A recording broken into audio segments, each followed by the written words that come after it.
A man notices when something is off in his own house. It doesn't take much, just a scent, a glance, a silence that lingers too long. The change was small, almost insignificant at first.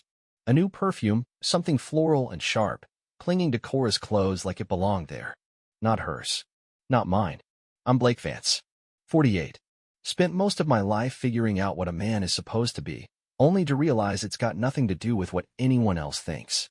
I make my way selling handcrafted leather goods, belts, wallets, knife sheaths town to town, never staying too long, just long enough to move my stock and enjoy the view. Some places stick, though. Summit, Wyoming was one of them. Small enough that people noticed when you were new, but not so small that they pried too hard. I'd been coming here for a few years now, renting a back unit at a mechanic shop, setting up at the weekend market, keeping things simple. Cora used to come with me when I traveled. Not anymore. Somewhere along the way, she got tired of the road, tired of my way of life. I let her stay put in a rental house near the edge of town while I moved between states. It worked. Or at least I thought it did. Now she smelled different, wore makeup when she wasn't going anywhere important, and laughed at things she wouldn't have before. Little things.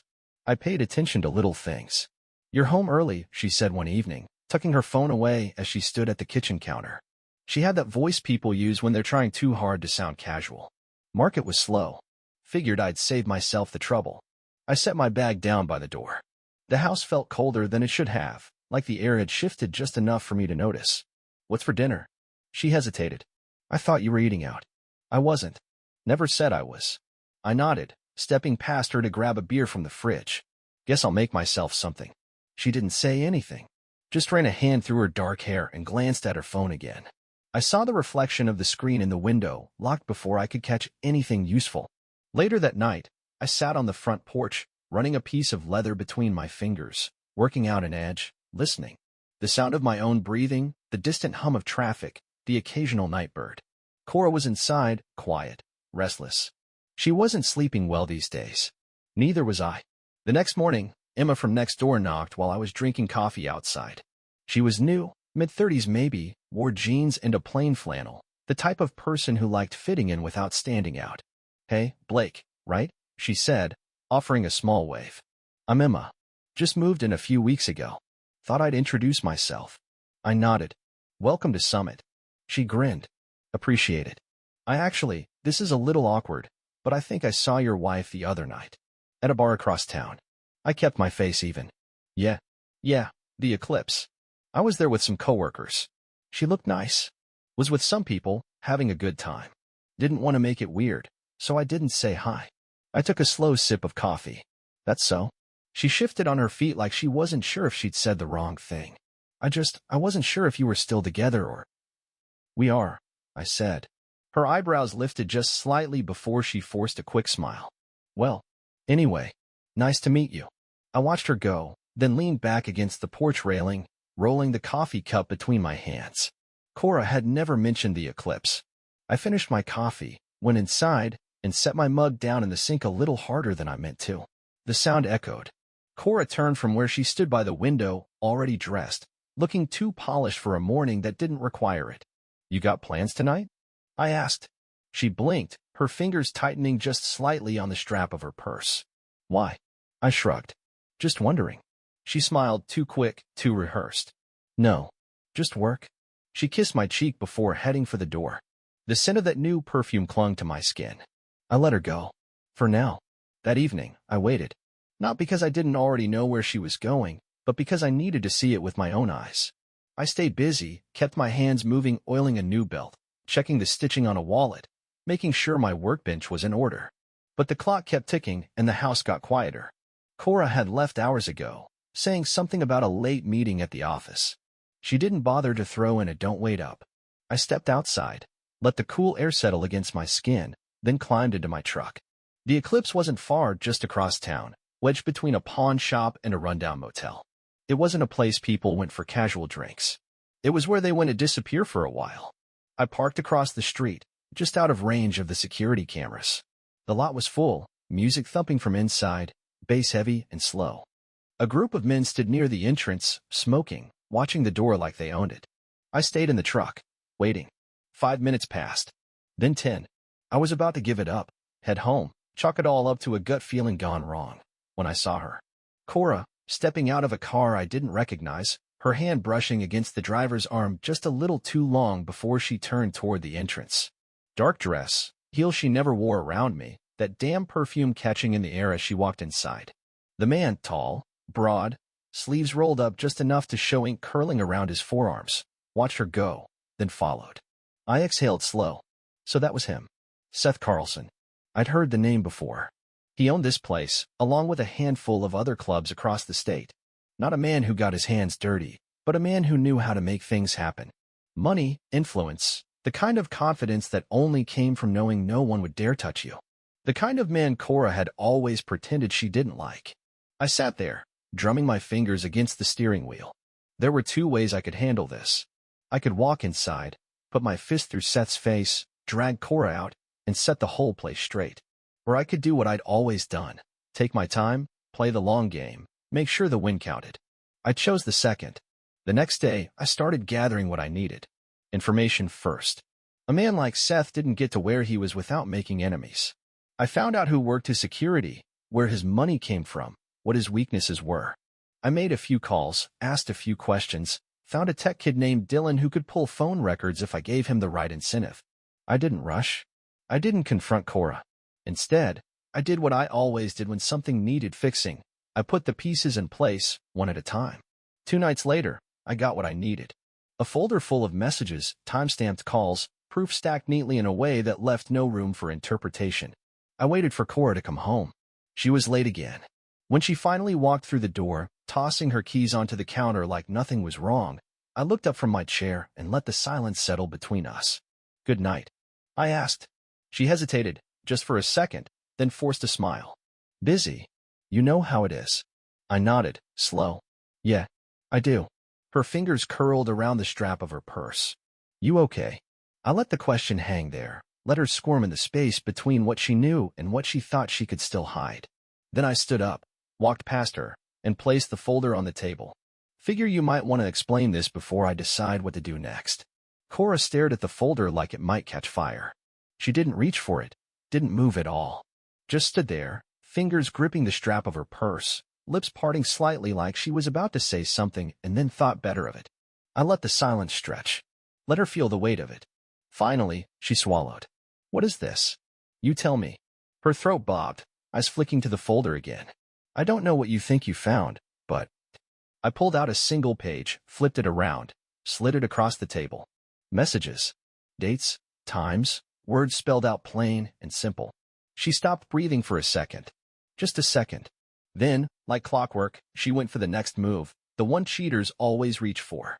"This isn't what you think." I exhaled through my nose, leaning back against the counter.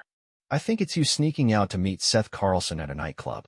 I think it's you lying to me, making plans with him, telling him things you don't say to your own husband." I crossed my arms. "So go ahead. Tell me what you think it is." She blinked rapidly, like she was trying to reset herself. "It's complicated." I laughed once, short and sharp. "No, it's not. You made a choice. Now you live with it." Her jaw clenched. "It wasn't like I planned this, Blake. It just happened." "Bullshit. Things don't just happen. You let them." She flinched at that, and for a second, I thought I saw something real flicker across her face. Guilt, maybe. Or just anger that she got caught. I pushed off the counter and picked up the folder, closing it. "I could have handled this a lot of ways. I could have dragged you out of that club in front of everyone. Could have put Seth on the floor just to make a point. But I didn't. Because I'm not about to waste my energy on a man who picks up another man's scraps." Her nostrils flared. "That's not what this is." I smiled coldly. "Yeah, it is. He's not in love with you, Cora. He's in love with what you give him. And when that stops being fun, he'll move on to the next woman looking for a fantasy." She crossed her arms now, shifting from defense to offense. "You act like you're some kind of saint. Like you didn't leave me behind half the time, running off to whatever town you felt like I was supposed to just sit here waiting for you to remember I existed." I nodded slowly. "That's fair. But if you were unhappy, you could have left like an adult instead of sneaking around like a coward." She opened her mouth, then shut it. I tapped the folder against my hand. "Here's what's going to happen. I'm not going to scream. I'm not going to fight. But I'm also not going to let you walk away from this like it didn't happen. You wanted a new life? You got it. Pack a bag. Take what you need. She inhaled sharply. Just like that. Just like that. She hesitated, eyes scanning my face like she was searching for something. Regret. Weakness. A way back in. She didn't find it. Finally, she nodded, turned, and walked toward the bedroom. A minute later, I heard drawers opening, the sound of a suitcase zipper. I stood there, watching the front door, waiting for the moment she walked through it for the last time. This wasn't over. Not yet. Not until I was done making sure they both paid for what they did. But for now, I let her go. She just didn't know she was walking straight into the next step of my plan. Cora was gone before midnight. She took a suitcase, a few boxes, and whatever dignity she had left. Didn't ask for a fight, didn't cry, just walked out like she knew there was nothing left to say. I didn't watch her go. I stayed inside, poured myself a drink, and let the house settle into a silence that felt cleaner than it had in months. The next morning, I got to work. First was making sure the right people knew. I didn't go around spreading it like a desperate man looking for sympathy. That wasn't my style. But I had no problem making sure the right pieces were placed exactly where I needed them. Emma, the neighbor, was the first stop. I caught her outside, watering her sad-looking tomato plants. She smiled when she saw me, but the curiosity in her eyes was sharp. She knew something had happened. Morning, Blake. I leaned against the fence. Morning. Figured I'd let you know Cora's moved out. She blinked. Oh. A pause. Everything okay? I shrugged. She had other priorities. Left to be with Seth Carlson. Emma's mouth tightened. She knew who he was. Everyone did. A man like Seth had a reputation that stretched past city limits. I didn't need to say more. She shook her head. Damn. I'm sorry. I nodded. Appreciate it. Then I turned like I was about to head inside before pausing just long enough. Oh, and if anyone asks, don't feel the need to keep it quiet. I've got nothing to hide. That was all it took. By noon, people were looking at me differently. Not with pity, but with a kind of knowing respect. And Cora? She was about to find out just how small a town could feel when you were the woman who threw away a good man for a nightclub boss. The next step was Seth. I showed up at the Eclipse that evening, walking in like I belonged there. The place was busy, neon lights casting a dull glow over the crowd. I spotted him near the back, in that overpriced suit of his, leaning close to some woman half his age. Cora was nowhere in sight. I moved through the room slow, letting him see me before I got to him. He caught the movement, straightened slightly, then smiled like he wasn't the kind of man who flinched at another man's presence. Vance, he said, voice smooth, practiced. Didn't expect to see you here. I pulled out a chair, sat across from him. Didn't bother ordering a drink. Figured it was time we talked. He tilted his head. About. I smiled. About how you've been running around with my wife.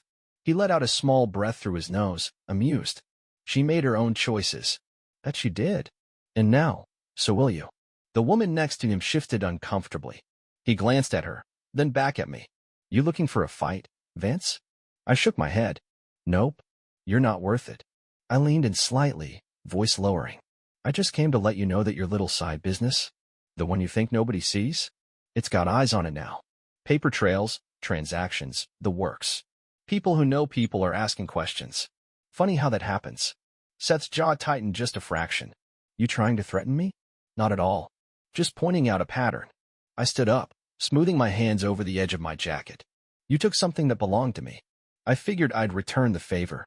He didn't respond, but I saw it in his face, the first flicker of doubt, of irritation, of knowing that he'd stepped into something he couldn't control. I patted the table once. Enjoy your night, Seth. Then I walked out. I didn't need to do more. I'd already set the pieces in motion. The people who needed to know about Seth's shady deals had the information.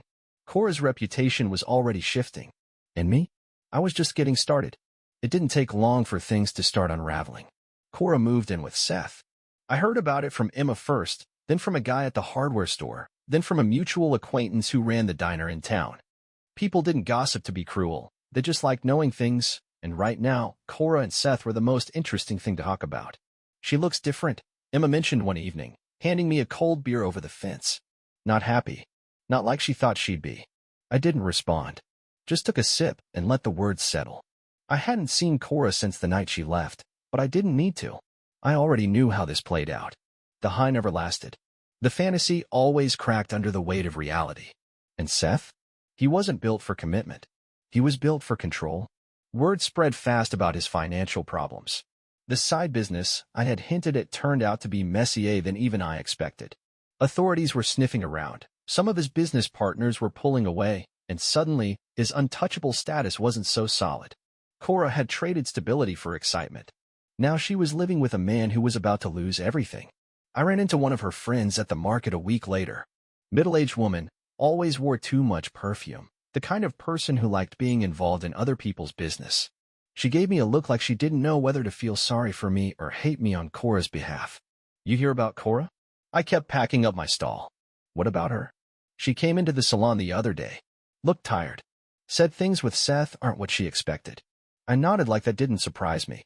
They never are. The woman hesitated, then lowered her voice. She asked about you. Asked if you were, seeing anyone. I laughed once, short and sharp. Tell her not to worry about me. I'm doing just fine. She gave me a tight smile and walked off. That was the thing about betrayal. People always thought they could come back from it. That time and regret were enough to undo what had been done. But I wasn't the kind of man who handed out second chances. Seth's problems got worse. The nightclub shut down temporarily for renovations, which was just code for scrambling to fix whatever financial holes he'd dug himself into. I caught sight of Cora once, across town near the grocery store. She was standing outside, arms crossed, arguing with someone on the phone. She looked thinner, her hair pulled back like she hadn't had the energy to do anything with it. She glanced up, saw me, and froze. For a second, I saw something flicker across her face. Hesitation. Maybe even regret. I just nodded and walked past her, not slowing, not stopping. I didn't need to hear whatever excuse she was working up. I already knew how the story ended. A few more weeks passed, and Seth's empire kept crumbling. The nightclub never reopened. Word was, he had debt collectors sniffing around. People who weren't just going to take a late payment as an excuse. He wasn't showing up around town as much, and when he did, he looked like a man who hadn't been sleeping well. Cora, from what I heard, wasn't faring much better. She wasn't parading around like she had been when she first left, wasn't showing up at all the places she used to. When people talked about her now, it wasn't with admiration or jealousy, it was with pity. I didn't go looking for her. I didn't have to. She found me. It was late, well past dark, and I was out in the garage working on a new set of knife sheaths when I heard the knock at the side door. Not the front. She knew better than to try the front. I wiped my hands on a rag and opened it, already knowing who it would be. Cora stood there, arms wrapped around herself, looking smaller than I remembered. Her hair was pulled up, like she hadn't bothered with it, and her face looked thinner.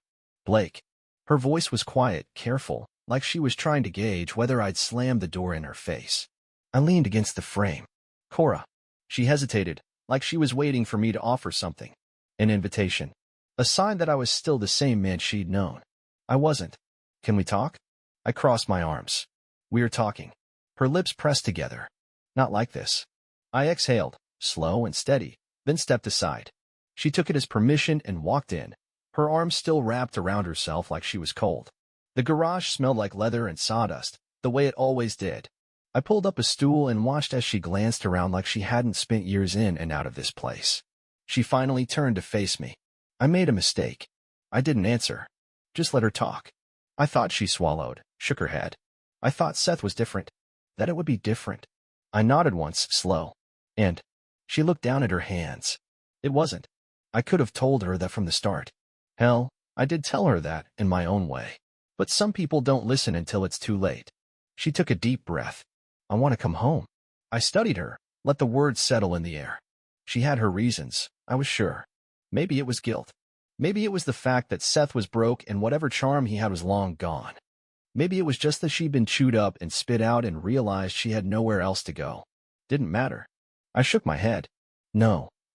She blinked, like she hadn't expected that. Blake. You made your choice, I said, voice even. You don't get to come back just because it didn't turn out the way you wanted. Her throat bobbed. I was wrong. You were selfish. She flinched at that, but I wasn't about to soften the blow. I stood up, grabbing my rag and wiping my hands again, more out of habit than anything. Go back to Seth. She let out a bitter laugh. He's broke. He's not. She cut herself off, looking away. I smirked. Ah, so that's what this is. She shook her head. It's not just that. It is, I said simply. You weren't crawling back when things were good. Just when they fell apart. She looked at me then, really looked at me. and whatever hope she had left in her eyes started to fade. I didn't think you'd be this cruel. I smiled coldly. You did worse to me and didn't think twice about it. She exhaled, shaky, then straightened. For a second, I thought she might try one last plea, one last manipulation, but she didn't. Maybe she knew there was no use. She turned, walked to the door, then paused with her hand on the knob. I did love you, Blake. I didn't answer. She waited a second, then walked out. I let out a slow breath, listening as her footsteps faded. Then I locked the door behind her and went back to work. Winter came early that year. The air turned sharp, biting at the edges of the town, settling into the bones of the streets and the people who lived there. It had been a few months since Cora showed up at my door, and I hadn't seen her since. She left Summit not long after, maybe hoping to outrun the choices she'd made. Maybe hoping someone else would give her another chance. Seth didn't fare much better. The last I heard, he skipped town owing money to the wrong people. His business was done, his reputation shot.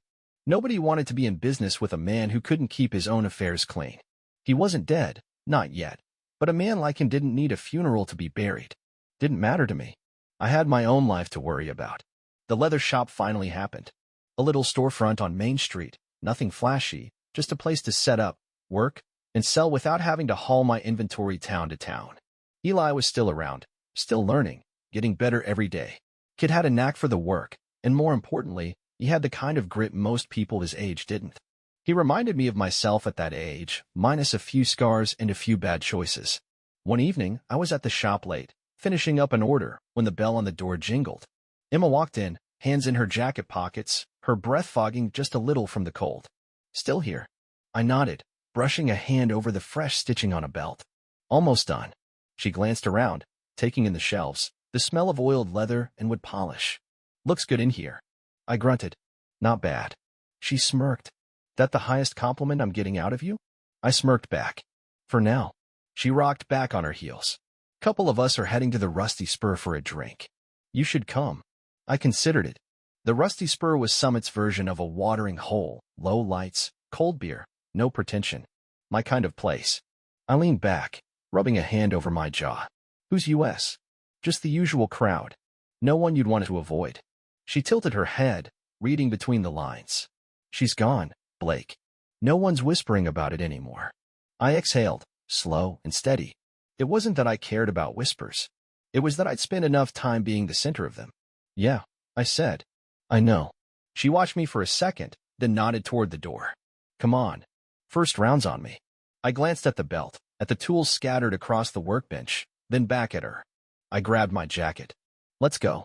As we stepped outside, the wind hit sharp, but it didn't cut the same way it used to. The town looked different somehow, not because it had changed, but because I had. Cora was gone. Seth was done. The past was exactly where it needed to be. I pulled the door shut behind me, locking it with a click, and walked into the cold without looking back.